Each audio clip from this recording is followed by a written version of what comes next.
পবিত্র ঈদ উল ফিতরকে সামনে রেখে দ্বিতীয় দিনের মতো চলছে বাসের অগ্রিম টিকিট বিক্রি। প্রথম দিনের তুলনায় দ্বিতীয় দিনে অগ্রিম টিকিট প্রত্যাশী যাত্রীদের চাপ কম ছিল।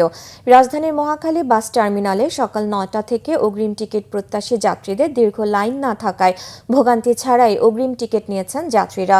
নির্বিঘ্নে ও সরকার নির্ধারিত মূল্যে টিকিট কিনতে পারায় সন্তুষ্টিও প্রকাশ করেছেন অগ্রিম টিকিট সংগ্রহ করতে আসা ভিন্ন ভিন্ন রুটের যাত্রীরা। তবে দু একটি পরিবহনে অতিরিক্ত ভাড়া নেওয়ার অভিযোগ করেন অনেকে।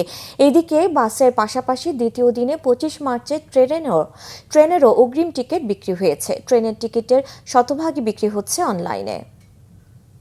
আজকে সকাল ৯টার থেকে টিকিট দিব, আসছি আজকে ৯টার থেকে না শুরু করে ৯:৩০ থেকে শুরু করছে টিকিট দেওয়া। গাইবান্ধা গোবিন্দগঞ্জ উপজেলায় যাব। আমি ২৫ তারিখে টিকিট কাটার জন্য এখানে দাঁড়িয়েছি। বগুড়াতে যাব, আমি প্রায় ৯টার দিকে এসেছি, তো তখন থেকে ওয়েট করছি টিকিটের জন্য। ২৪ থেকে ৩০-৩১ তারিখ পর্যন্ত অ্যাডভান্স টিকিট বিক্রি করতেছে। আমি ২৫ তারিখে রাজশাহীতে যাচ্ছি রাতে 10:30টায়, আর টিকিটের দাম চাইছে ৮২০ টাকা। পার টিকিটে যদি ৩০০ টাকা করে বেশি হয় তাহলে ৯০০ টাকা আমার অগ্রিম দিতে হচ্ছে, অতিরিক্ত টাকা দিতে হচ্ছে। এটা তো ঠিক না।